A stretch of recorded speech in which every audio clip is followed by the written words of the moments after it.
Hey everyone, in this video I'm going to show you how to install WSL in Linux on Windows 11. So what is Windows Subsystem for Linux or WSL? It is a feature of Windows that allows you to run a Linux environment on your Windows machine without the need for a separate virtual machine or dual booting. It is designed to provide a seamless and productive experience for developers who want to use both Windows and Linux at the same time. So it just means that you can use WSL to run, if you want to run both Linux and Windows on your machine or on your Windows machine. Okay, so let's proceed with how to install it. So first step is you have to open Windows Terminal or PowerShell. I'm going to go ahead and open Windows Terminal. So I'm just going to type in the start button, Windows, or just Terminal. Then enter. It says here that I need to run it as admin. So let me follow that. Run as admin. Okay. And then next step is PowerShell window or terminal window, same thing. So in my case, Windows terminal window. So to install WSL, it's just one command.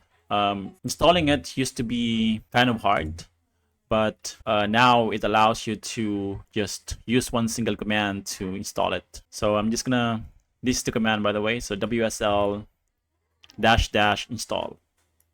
So let me just copy and paste this into the Windows terminal. So WSL -- install. So now it's installing. So you can see that it is installing Ubuntu as the default distribution. So let's just give it a minute. So it says here the command will enable the necessary features and install the default Linux distribution, which is Ubuntu. And then once it's installed, you need to restart your computer to apply the changes. Okay, so it's been installed and it's asking me to enter my username. I'm just gonna say birds, password. Okay, operation completed. So let's see if it will work without restarting my computer. But technically, as I mentioned, you have to restart your computer to apply the changes. So looks like it's been installed. Yes. So now I can see that the prompt has changed to this username and the name of the computer, at name of the computer. Okay, to verify whether it's been installed successfully, you can use this command here. So WSL -- status. Okay, let's see. I need to be in the PowerShell. Okay, so status. Okay, so it says default distribution is Ubuntu and default version of WSL is 2, which is what I expect. So it looks like it worked without restarting my computer, but I suggest that you do restart your computer to apply all the changes successfully. But for the sake of not disrupting my recording here, I'm not going to start my computer. And let me open WSL. Open or enable it by entering this command, WSL. Okay, and it works. So actually, even if you are inside Linux, you can actually use, this is what I read. You can actually use this command here. Status. Yeah, it works. So you just have to add .exe. And let's see, WSL .exe version. Yeah, it works. So it shows you the version, and here it shows you the default distribution, which is Ubuntu, and the version, and here it shows you other things aside from the version. And here, let me just copy and paste this. Not gonna work. You have to add .exe.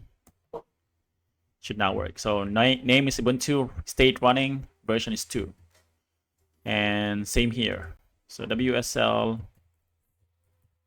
lists, that should work. Yeah. And if you want to check all the distributions that you can install, you can actually type this command here. So this is the name, and this is the friendly name. And if you want to check all the other commands that you can use with WSL, you can actually type this command here. And you will see all the commands that are available. Step number 6 is if you want to install additional distributions, you can use this command here, WSL-install -d and the distribution name. And you can just say Debian or Kali Linux and replace this name here. Okay, so that's all I want to discuss in this video. So if you found this video useful, don't forget to hit like, subscribe, and I'll see you on the next one. Bye for now.